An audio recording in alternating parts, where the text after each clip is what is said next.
It is important to be able to roll with the punches in this world, but it seems increasingly our children lack the resiliency needed to help them adapt to life's challenges and grow into coping adults. Here now to tell us how we can instill resiliency in children. In San Diego, California, Jean Twenge. She is professor of psychology at San Diego State University and the author of Generation Me and the Narcissism Epidemic. In Stanford, California, Carol Dweck. She's professor of psychology at Stanford University. And with us here in studio, David Wolf, the RBC chair in children's mental health at CAMH and the CAMH Centre for Prevention Science in London, Ontario. Alex Russell, child psychologist and researcher at the Hinks Delcrest Centre in Toronto. And David O'Brien, clinical services supervisor at East Metro Youth Services, also here in Toronto, and we're glad to have everybody on our program, both here in the studio and in California today. We want to remind our viewers that we want to hear from you as well. Our producers are hosting a live chat right now with a representative from the mental health hotline, Connects Ontario. That's on our website, theagenda.tvo.org, or you can also join in via Twitter, and we would urge you to use the hashtags Mental Health Matters, that's MH Matters, hashtag MH Matters, and hashtag AgendaTVO. And with that, I want to read a case study here to get us started. This is a case study in resilience. Control room. Read along if you will. Bill had a difficult childhood. Before he was born, his father died in a car accident. His mom remarried, but his stepdad was an alcoholic with an itch for violence. Bill's mother took the worst of it. The stepdad often attacked her and hit her with his fists. Bill experienced this over and over until he grew old enough and strong enough to stand up for his mom and fight his stepdad off. To make matters worse, Bill's family lived in poverty, or near poverty, through most of his childhood. Bill remembers as a boy how he felt ashamed of his family life and how he wouldn't talk about it with anybody. It was his own, quote, dark secret. Who am I talking about? Anybody know? Bill Clinton. Bill Clinton. Okay, very good. Well done, everybody.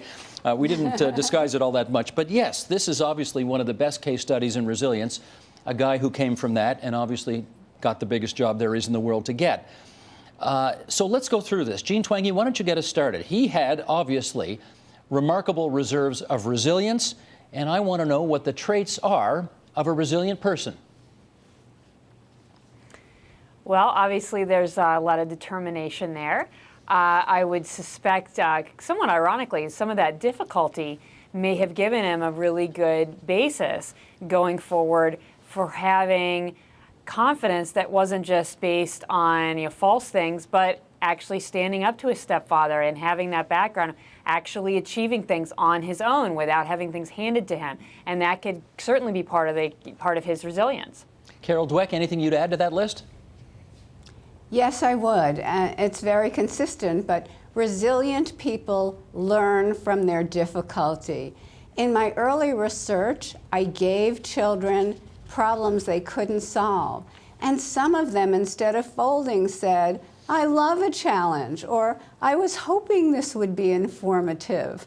So they don't just cope, they thrive. David Wolf, anything you'd put on the list? Well, I think the old adage about a little bit of adversity actually builds character and makes people strong. The question is, how much is too much? That's more than a little bit. That's more than a little bit, and in his case, we know that he had other abilities, a lot of ego control, as we call it, and a lot of intelligence. So I think that there's a lot of personal features that go along with that. And David O'Brien, where does somebody who grows up in those circumstances get all of that from?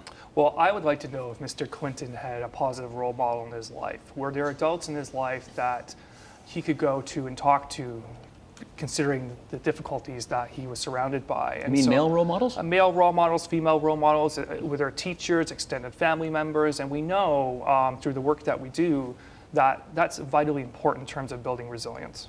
Alex, do you have a sense about whether that kind of resilience is just in you and comes out? Well, yes, and yes, it does, absolutely. And it's, I think he's in some ways a great case example to get us started, but I think in some ways not a great case example because he's so outside of the normal range, if I can put it that way.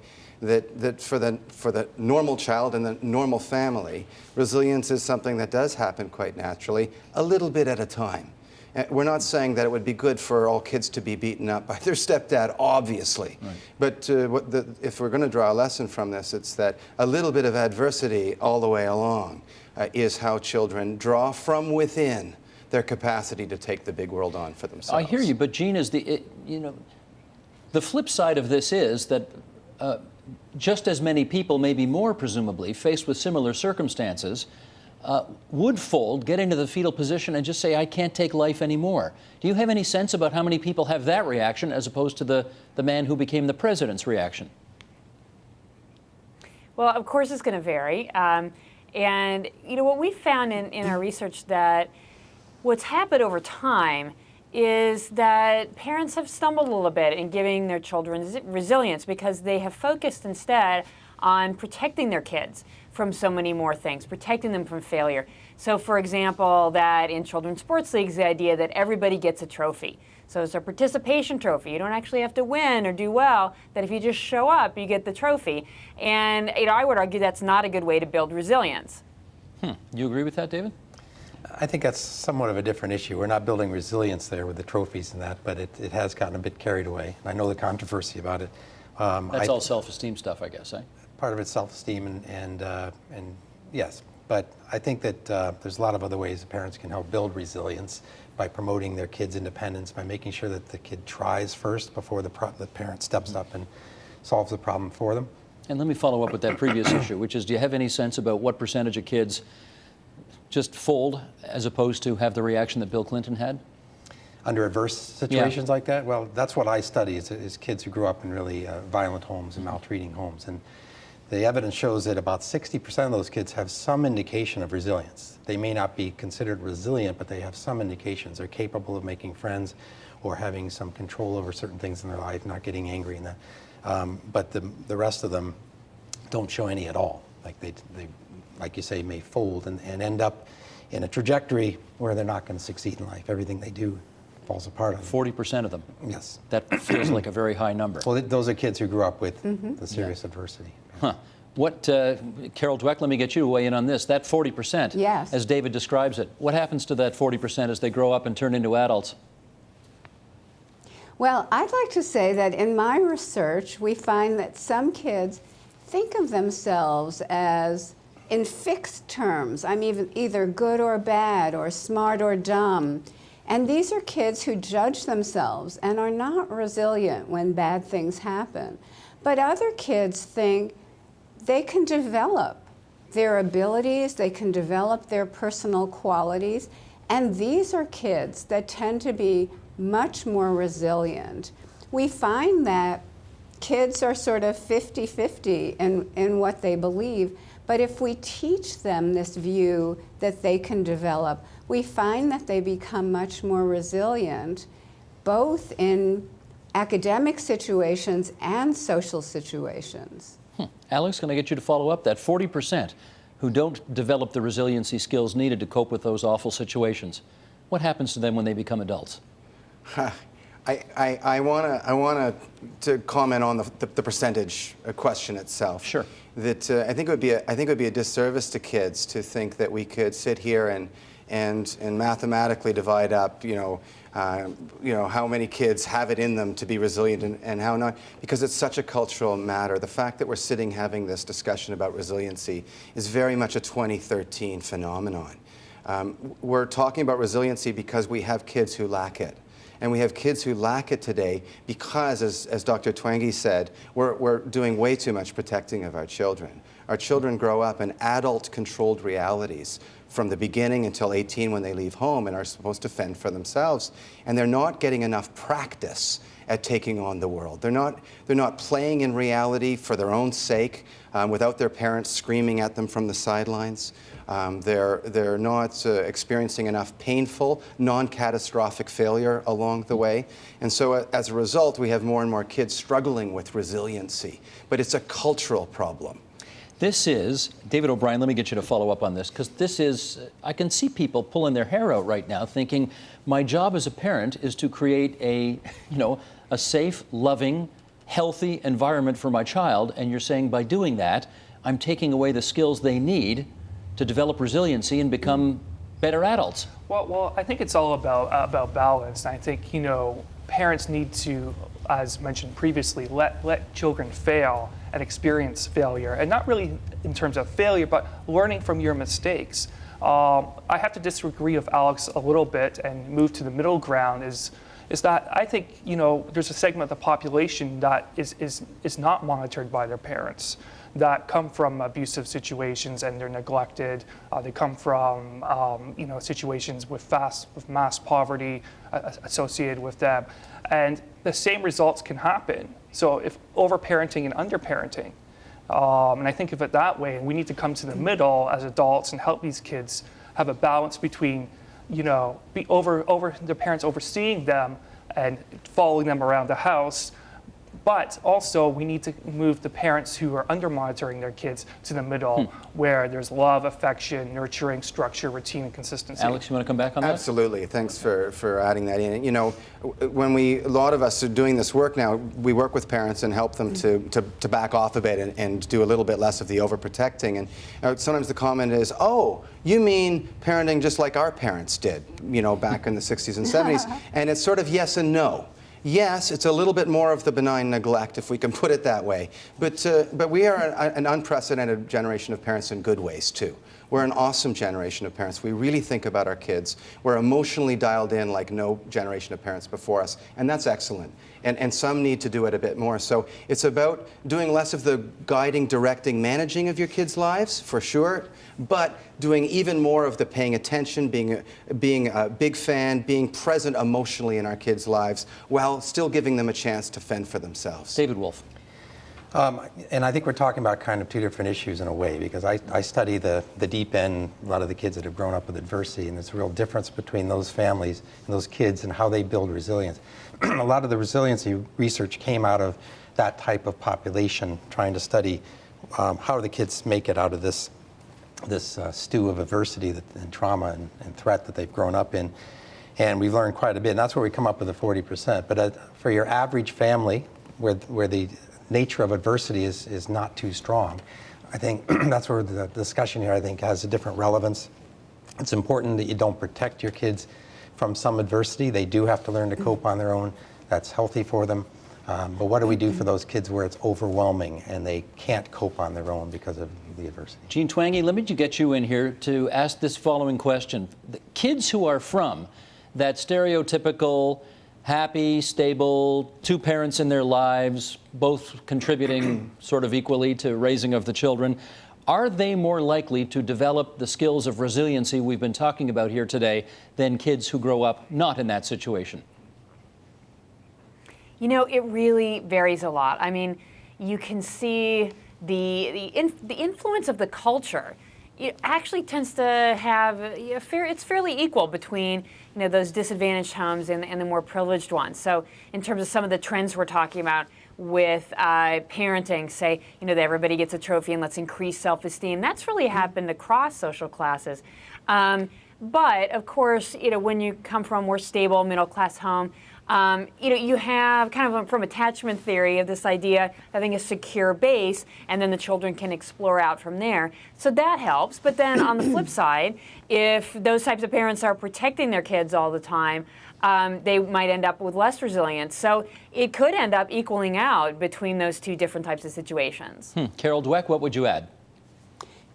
Yes, I would add this. It's not the amount of adversity. It's how parents teach their children to interpret the adversity. Research shows that even kids who have come from violent homes or have endured abuse themselves, it's the ones that take it on and blame themselves that are showing a lot of the bad outcomes. If kids learn positive, can't always be a positive interpretation, but kind of an ego-saving interpretation of adversity, or learn how to work it through. That's what matters. And in everyday middle-class homes, parents need to teach their kids, well, what does it mean when you have a setback? How can you learn from it? How can you go forward more informed? So it's not amount of adversity, it's taking the lessons from it.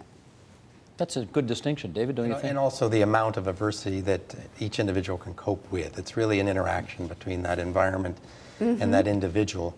So when we talk about resilience, I like to think of it as something categorically different than simply learning to cope and grow up in this world. These are kids who are faced with things that under typical circumstances, you may fail. It challenges your adaptation. So why don't they fail? And that's what we look at. Well, they don't fail because they have this positive parent or a peer or a sister or a church or something that they're connected to that helps them build more strength behind that. Or is it adversity. sometimes just innate from within? And there's definitely evidence that it's innate from within, and there's a lot of interesting research on that. There could be even genes and enzymes that control how we react to that. So Are you studying that? I am not studying that. I read about it because I was the editor of Child Abuse and Neglect, so I read about the issue from that point of view, but I certainly don't work on the brain aspect. Alex, what are some of the factors that might set back the development of resiliency skills in kids? Well, as we're talking, we realize, as you can hear your panelists, we're coming from different areas, and we deal with different populations. I'm in private practice as a psychologist, and I'm dealing with a lot of the families that are sort of higher achieving and sometimes a higher economic bracket, and of course that influences the kinds of thinking I do around this question. But the fact that they've got money doesn't mean they don't run into these issues as we go Well, along. not exactly. Yeah. And in fact, it really is a bit of an epidemic in North America. We have children struggling to take on the adversity of the world. And from emotional regulation terms, what that means is children are having a hard time being anxious in an adaptive way. Anxiety is a really important human emotion. It's an adaptive emotion at best. It's when our brain says, uh-oh, stuff needs to be done here, better get busy. That's sort of the fight response. We call it ready to respond. But we have more and more childhood brains that are all jacked up on reality right now. And either it's like, oh my God, here comes my, and I get up to panicky levels, and I'm so focused on exams that I function almost at a level of panic. Or I call that the girl solution to the way we're making reality look. Or a lot of kids are saying, screw that. And they opt out and they head to the basement to Call of Duty and the bong, to alternative realities where there's no anxiety at all. So we have more and more kids who either have way too high levels of anxiety, and we have to medicate them, or not enough. And what we don't have is enough kids who are just used to roughing it up in reality, finding their own way, and ending up with a relationship towards the big world in which could be called playful but wary. David O'Brien, does that sound right to you? I think so. It sounds right to me. And I think, again, both ends of the spectrum is that, from really privileged families, families that are seen as having lots of money and should be together, quote unquote. We're seeing that, but also on the other end of the spectrum where families that don't have a lot and have lots of economic struggles and parents who have their own mental health challenges, and we're seeing that too. One thing I want to point out around anxiety and this notion that kids are more anxious than previously in previous years is that a recent study came out by the TDSB that really highlighed that kids are saying, for our out-of-town guests, Toronto District School Board? Toronto District School Board, it's saying that kids are feeling more anxious. They're saying that.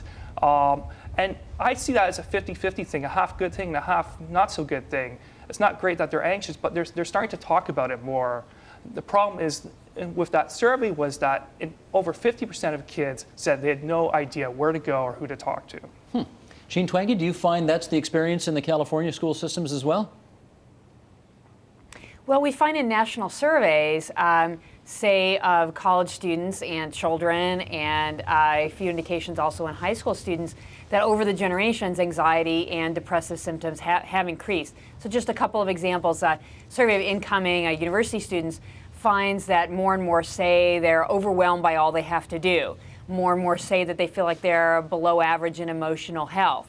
Now, the good news is some of the really, really bad problems like youth suicide, major depression, those seem to have declined a little bit in the last couple of decades, but we're getting more of that anxiety. And it may, according to some research, partially be due to the technology that surrounds us so much in terms of the cell phones and the internet and so on, that there's the anxiety in answering those texts and always being the first to click like on the Facebook page, that may be part of the reason. And it could also be because of these shifts in parenting, because these these trends toward more anxiety got going long before the internet and texting were around, but those seem to have accelerated it. So we do have more of that. And it probably points to a breakdown in resilience. And I completely agree that having a little bit of anxiety, that's motivating, but then having too much can really be a detriment in the long run. Indeed. Well, let me read something out of New York Magazine that was published several years ago. And Carol, I think I'm going to get you to comment on this first because you did your own study a few years ago in this area as well. Here's the piece by Poe Bronson in New York Magazine back in 2007. Since the 1969 publication of The Psychology of Self-Esteem, in which Nathaniel Branden opined that self-esteem was the single most important facet of a person, the belief that one must do whatever he can to achieve positive self-esteem has become a movement with broad societal effects. Anything potentially damaging to kids' self-esteem was axed. Competitions were frowned upon. Soccer coaches stopped counting goals and handed out trophies to everyone. Teachers threw out their red pencils. Criticism was replaced with ubiquitous, even undeserved praise. That's the quote. We talked a bit earlier about these participation trophies, which everybody gets. Again, Carol, you did your own studies on this. What did you find that may have disagreed with those conclusions there? Yes. The big message of the self-esteem movement was praise your children as lavishly and globally as possible. Tell them how brilliant and talented they are all the time. And my research showed that praising intelligence and talents is bad. It backfires. It undermines resilience, because once you praise a child's intelligence or brilliance, then they don't want to do something hard where they might make mistakes. They want to run away from something that's difficult and exposing them as not brilliant. And instead we found that praising the process children engage in, their effort, their strategies, their focus, their persistence, this was what created resilience. Jean, your studies have looked at the end product of that generation that was so utterly focused on self-esteem. What did you find? Yeah, so we found across a number of studies an increase in narcissism. And a facet of narcissism is entitlement. So basically expecting the world to hand you things. We've also found an increasing disconnect, kind of a fantasy world. A study that just came out, we found that U.S. teenagers are more likely to say they want expensive material things like a vacation house and a new car every 2 to 3 years, but they're also less willing to work for that. They say they think they're not really that willing to work hard, they're not willing to work overtime. So you get this fantasy gap where it's just, well, I'm special just for being me. And so you can see the outcome of that self-esteem parenting that places so much emphasis on you're great, you're wonderful, you don't really have to do much. And so this has had some negative consequences. David, you're not 20 or 25, but I can see the 20 or 25-year-olds would be pretty ticked off with this. Sort of. But I think, look at the world our kids are growing up in. Everything is instant in the moment. They're growing up in a highly impulsive society. So, my 2.5-year-old son says, just Google it, Daddy. Kids don't go to the library anymore. So everything is at their fingertips. I'm not so sure, though, that that's such a bad thing, after all. I think we always think that, walking to the library or walking to your hockey game was sort of the old school way. And my dad used to say that to me. We used to walk up the hill to your hockey game and get up at 4 in the morning to drive you to sports and that kind of thing. We used to spend hours at the library. We our generation and, everyone, the younger generation doesn't need to do that anymore. And therefore? And therefore, I think that there's a benefit to that, and there's also sort of a drawback to that. Something's been lost. But I'm not so sure that's the whole cause and blame of kids having hyper self-esteem. David Wolf? My 2 cents worth on the parenting aspect, since I was, again, working in child abuse, we stripped away a lot of the ability or desire of parents to hit their kids, which is a good thing. We took that away from them. That was the parent externally controlling the child, and you just had to do what your parents wanted you to do.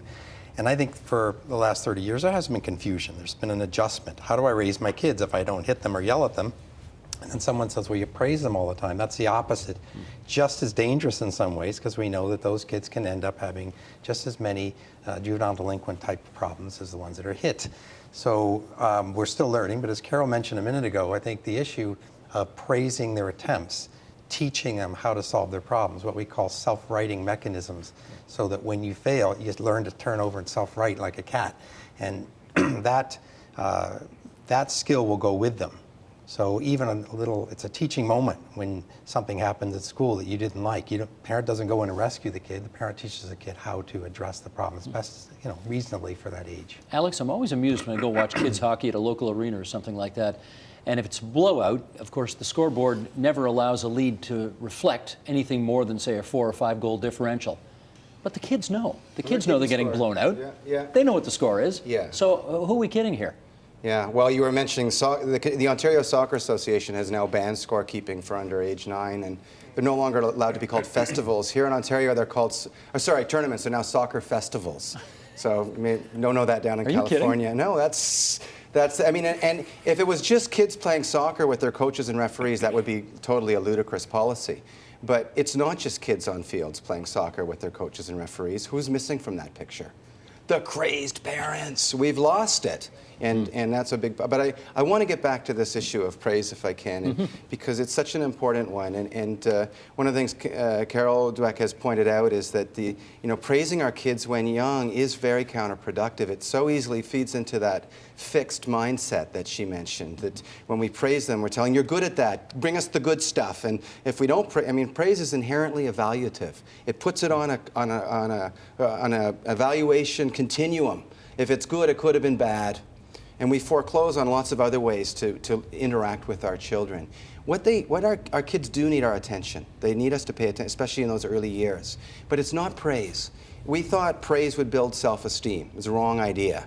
What they need is our attention, our interest, actually. And when they do something great, he's 4 years old and he climbs that climbing structure. What does that 4-year-old do when he gets to the top? Every child yells, "Ma, yeah, look at me."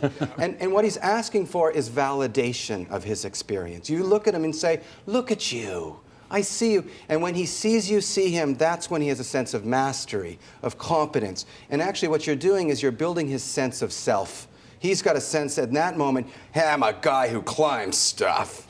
and our kids, boy, do they need that from us. But notice that it's not praise. It's actually paying attention and being interested. I think we talk a lot about self-esteem and failure, and one thing is that the adults of the world have made failing really serious. And so kids grow up in a world where it's black and white, either you're a winner or you're a failure. And that's the world we've created. That's sort of one of the roots of capitalism. And so when kids are growing up in that society and they're seeing those ideas on TV and through the media and in their own homes, that kids don't see failure as a learning moment or a learning opportunity, which would be great in terms of building resilience. They see it as a failure and also that I'm not good, I'm no good. Well, Carol, let me give a real life example. I mean, it's not a real life, but a real example, if I can, here, and you tell us how we ought to be handling this.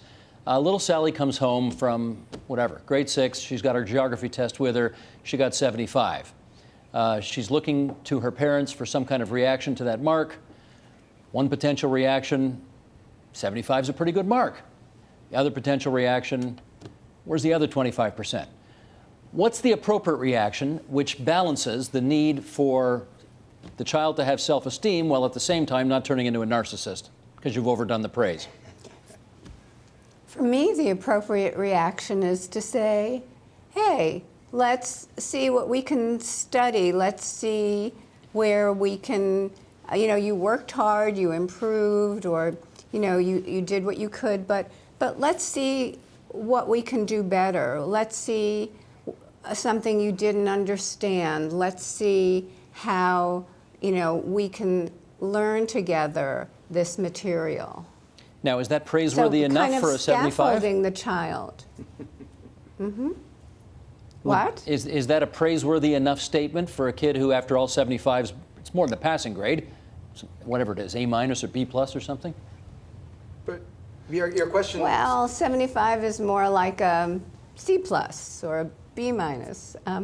But If the child is pleased with that grade, and you're pleased with that grade, that's one thing, and you might point out the effort that went into getting that grade. But if the child is disappointed, you don't say, oh no, it's great. I would say, let's see how we can learn this material better. Okay. And Let's see how you could study. Let's see how you could,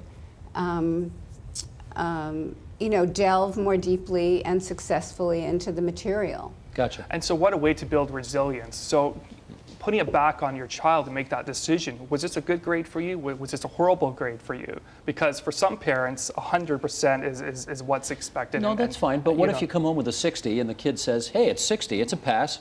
I'll say great. Good You job. would? Absolutely. Really? Absolutely. Great job. I got 60s all through my university and high school career, and I'm here today. So. Yeah, but 60 is not a great mark. And you'd say great job for a 60? If the child thought it was a great job and they worked hard and they wanted to get better, I'd help them do that. But they felt, you know what, I worked hard, Dad, and I'm satisfied with this, I would say that's okay.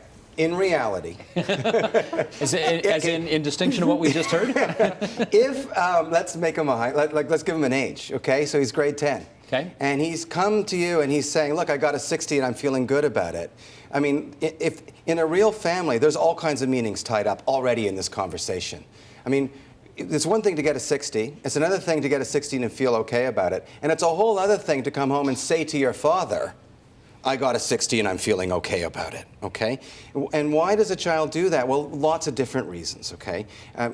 Clearly, he's got an idea about what your ideas are going to be about the 60, and he may be working hard at shaping those. You know, for example, one of the things I often do with high school, parents of high school students is I get them to back off and let children find their own way in terms of managing their homework. And what often happens, especially with young men in grade 10, the Call of Duty year, as I like to name it, is they need to experiment with not doing their homework for a while. And what happens is they get bad marks. And what they start to feel is anxiety, that little bit of adaptive anxiety we talked about earlier. Good anxiety. Yeah, but he doesn't like it. He doesn't like it. So he throws it on the table and says, I failed my geography test, but I'm fine.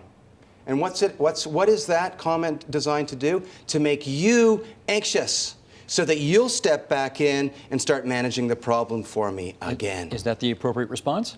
Is for the parent? What is it? To step in and manage the process again? Not at all. Not at all. And the best response is to say, if he's upset, if he's saying fine, say, okay, dinner's at 7. If he says, I got a 60, I hate school, I'm going to drop out, then the response is, oh, I'm sorry you had a really rough day at school. I made your favorite dinner. Let's have a nice meal. So pick up your cue from the kid's reaction. Yeah, because what's happening is he's learning. He's learning about procrastinating. He's learning about skipping. He's learning about not doing his homework. Even These at are all 15. things I practice. Hey, man, grade 10 was all about practicing that for me, personally, and grade 11, and a bit of grade 12. And you turned out okay anyway. Jean, how about it, from your end of things, the scenario we've been talking about here? What's the appropriate reaction for a parent who doesn't want to indulge in the narcissism of their child, but at the same time not have the opposite happen too? Yeah, I think the age of the child has a lot to do with it. Because at the younger ages, I don't want anybody to think that we're saying, never praise but praise the process, as Dr. Dweck is saying. So you do need to encourage, because I had people say to me, oh, it sounds like you're saying, nobody encouraged me, I never would have done anything. Well, okay, first of all, you need to take that on yourself. But second, of course, we do need to give some encouragement, especially when they're younger. But then you need to reach a certain point when first, okay, let's talk about trying hard, but trying hard isn't always enough once you get to high school and into university. So just as one example, there was a survey done a couple years ago, and it had, it's a measure of what's called academic entitlement. One of the questions was, if you explain to your professor that you tried hard, should the professor increase your grade? And 2/3 of university students agreed with that. Now, at the age of 6, if you tried hard, I'll give you something. But At the university level, you think about if in a few years when they're in the workplace, is this going to fly? I explained to my boss that I tried really hard, but it was still, the project still didn't get done. It's not going to work. So you do cross a point, and whether that's at grade 6 or grade 10, it's somewhere around there where the child has to start taking responsibility, him or herself, for these things, when it's no longer just enough to try, that there has to be actual results. So, Carol, when helicopter parents are told your helicopter parenting is actually not being helpful to your child's outcome, and in fact is potentially dangerous to their behavior and maturation as potential adults, what's their reaction?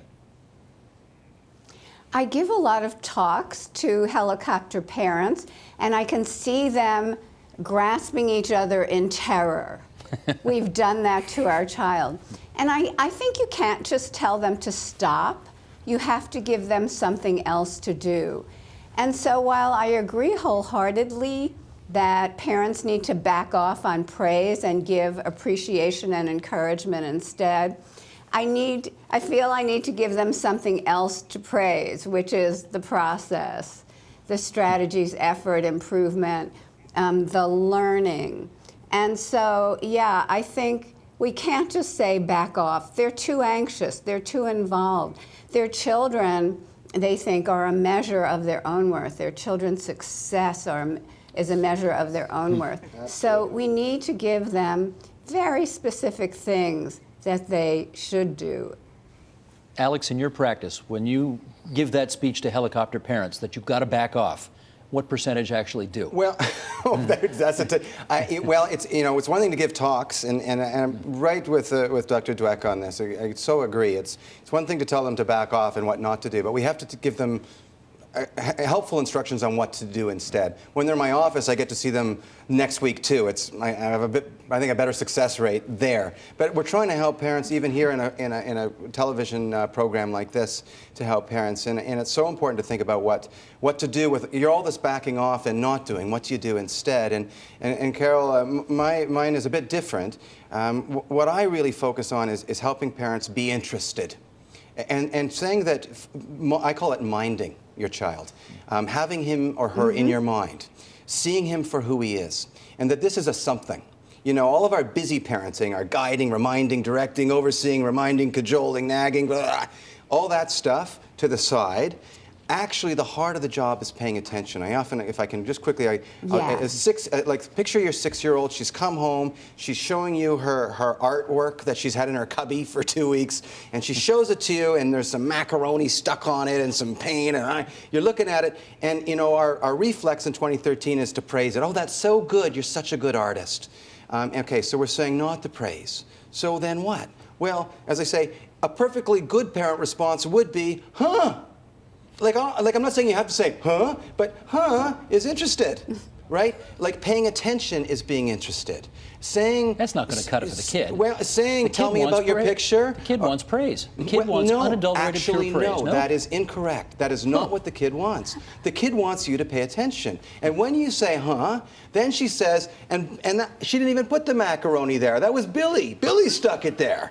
And you learn that he stole her hat at recess. And this wasn't even about the art. It was about Billy. Got it. And, when you pay attention, and Carol's got it right, we're so invested in our kids' outcomes. We so need them to succeed for us that we praise them for that reason too. We say that it's good because we need them to be good. And if we get out of the evaluation context and just be interested in them as a person, then they grow into being their own person. Gotcha. Okay, time for another magazine excerpt here. This is from the New York Times Magazine article examining why some kids thrive in stressful situations and why some don't. Here we go. This is from just a couple of months ago. Like any kind of human behavior, our response to competitive pressure is derived from a complex set of factors. How we were raised, our skills and experience, the hormones that we marinated in as fetuses. There is also a genetic component. One particular gene, referred to as the COMT gene, could to a large degree explain why one child is more prone to be a worrier, while another may be unflappable, or in the memorable phrasing of David Goldman, a geneticist at the National Institutes of Health, more of a worrier. Okay, David Wolf, let me get you in. Right now we've been looking at good nurturing as the foundation of a well-adjusted person, but Is your profession considering nature as an equal determinant? Absolutely, it always has, 50-50. And we're trying, but we don't know it's enough about the nature. And that COMT gene in particular, it regulates dopamine in the brain. And that regulates your mood and especially your activity levels. So the more we learn about that, then we have to ask ourselves, okay, why does this child have that gene, or why does that gene work differently for this child? And that's the epigenetics that is going on all around us today. So we really understand what turns that gene on and off. It won't come down to that, it never does, but we have to understand what can we do to maximize that person's nature. How do we understand what that nature, how that nature came about, and how the environment may shift it? Does that suggest there is a pharmacological solution to some of what we're talking about here today? Only in the extreme cases. There may be if the person can't adapt without it, but what it really means is that there are probably techniques and methods at home with your family and at school with your teacher to learn that self-control. The same methods we may have had in the past, but we may identify the kids more accurately now and know exactly what we're trying to teach to shift the way that the brain adapts to stress in particular. Okay, Gene, let me try this with you. Many decades ago, psychiatry saw bad parenting, or perhaps more particularly, bad mothering, as a source of mental illness. And I wonder if we're coming full cycle again, looking at how some parents can raise resilient kids and some parents can't. What do you think? Well, you know, I think that piece of the genetics is really important. We do have to keep in mind that it's 50-50. Some kids are going to be more prone to worrying and more prone to feeling stressed out, you know, when mistakes happen. But, you know, in some ways that even strengthens the case that as parents, you know, we need to be aware of research like Dr. Dweck's and other folks showing how we can build resilient kids. Because if you happen to have a kid who is a worrier, and I do, my oldest is 6.5, and she's the type who's a little emotional, and she probably has that gene. And when she makes a mistake on her homework, it really upsets her. But we focus on working hard at things. My favorite example is over the weekend. We were at the store together and we saw this enormous eraser. It's called the Big Mistake Eraser. And on it said, "Not again," which is what she always says when she makes a mistake because she's probably high in this trait, right? But we bought that thinking that that's a really good thing. You know, we're already talking about working hard. Now we'll talk about how we'll react when we make a mistake. We laugh about it. We look at our big fat eraser that says, "Not again," and then we laugh about it and we fix it. And I think it's even more important when you have a kid like that to teach those skills. They're going to need those skills even more than a kid who is calmer. Do you see that working, Gene, with your own daughter? We'll see. We just got the eraser. So I think so. I mean, I think teaching that self-control, you know, has an impact. And there are times, I mean, you know, parenting is tough and it's never going to be perfect, even if you know all the research. So, you know, she's still going to have that reaction sometimes, but you know, a friend of mine said to me the other day, she said, you know, well, think about how much worse it would be if you hadn't taught her self-control and the importance of working hard. So you just have to keep at it as a parent. You have to have self-control as a parent, too, to keep at it. Well, Carol Dweck, I wonder if you'd follow up on this angle of genetics that we're talking about. Yes. How important is sort of innate temperament to all of what we've been talking about today? Innate temperament is important. But genes do not lead inevitably to outcomes. Genes tell us which environments kids need to thrive in. So if we know their temperament, we know better what they need, what kinds of appreciation, how much more appreciation they might need, how much more guidance toward handling errors and bouncing back from setbacks.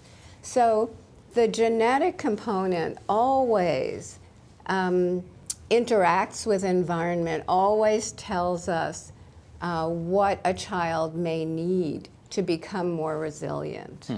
David Wolf, let me take us right from one end of the economic spectrum. We've basically been talking about middle class, in some cases upper middle class families here, to the children who come out of war zones or out of poverty-stricken existences. What kind of resiliency do you see in those children?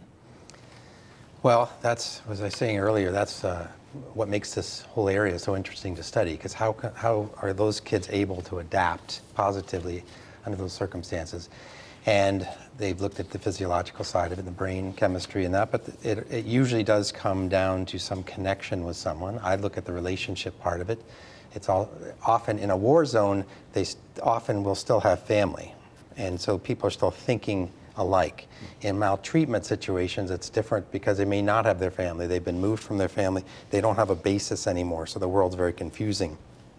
My parents aren't here because of their bad parents as opposed to someone hurt them. So there's real different things kids have to cope with.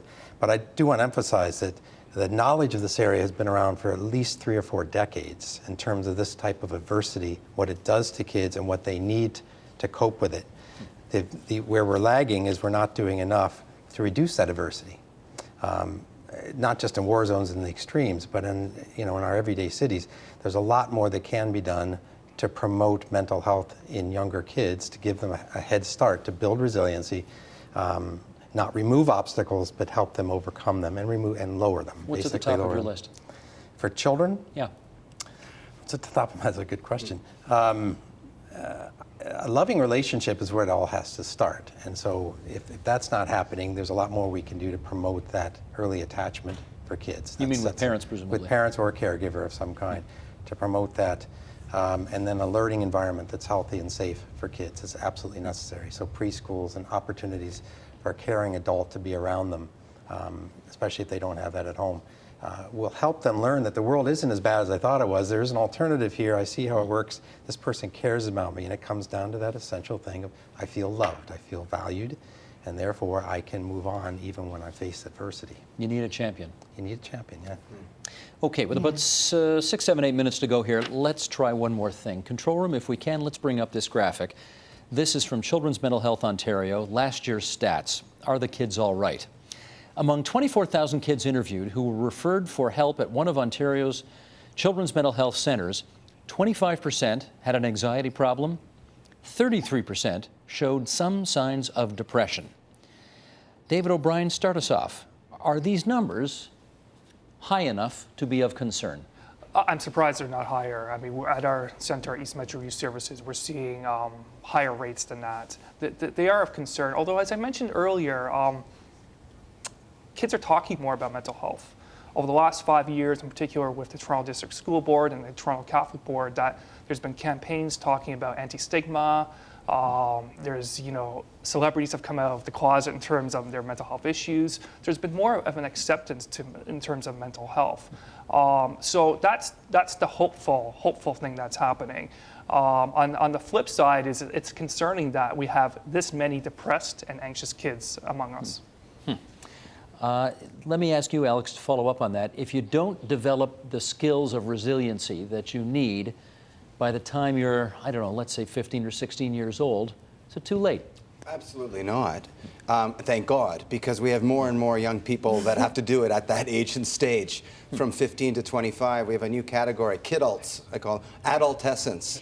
So thank God it's not say too... it again. Kidults? Kidults. Who are kids, yeah, but sort or of not quite adolescents, yeah. I mean, the 18, 19, 20, 21, 22, 23, 24, 25. And absolutely, it's not too late, thank God. And because now they're on a crash course with reality. As we were saying earlier, when we overprotect our children, as many of us do these days, what's happening is they're behind in their ability to take on the world for themselves. So this is now happening often when they leave our homes, and sometimes they need to crash first. The Stats Canada, if you look online, the percentage of first-year undergraduates who dropped out last year, Stats Can has it at 30% of first-year undergraduates dropped out. It's worrying, these numbers, and it's paradoxical that these are the safest children in history, and they're likely the most anxious. They also have the most luxury and leisure, and they're the most depressed. It makes no sense. These are the safest children in history. That is true. The ones who are growing up in North America today, for the most part, right? They are. And we're the most anxious group of parents, for sure. That is fascinating. Also ironic. Jean, we just heard from David Wolf a moment ago that you need a champion. If the champion's not a parent, will it work just as well if it's a teacher or an aunt or a grandparent, something like that? Well, obviously it's best if it's the parent, but yeah, having another adult role model can certainly be helpful. I think the key is, as we've been discussing, is that role model strikes that right balance. That sure, they provide that secure base, but that if we give kids too much, we have too much luxury. I wouldn't say too much safety, but maybe too much protection. That may be part of the reason why we have that paradoxical effect of having, kids who seem to have so much in terms of material things and and praise, yet we have those disturbingly high rates of anxiety and depression. And I think that stat about the university students dropping out, it demonstrates that that resilience isn't there. And yes, that we're doing kids a disservice and not preparing them for reality. Carol Dweck, we hear a lot about bullying these days, and I wonder if you are on the receiving end of being bullied, what does that do to your coping/resiliency skills? Actually, we've been studying that. We went to a high school to look at kids who had felt excluded or bullied and who were responding to that with aggression. Incidentally, the teachers and administrators in that high school said to us, "It's too late for these kids, don't bother." Oof. But we went in and we taught them what we call a growth mindset. The idea that it's not about winners and losers. It doesn't mean you're a loser if you're bullied.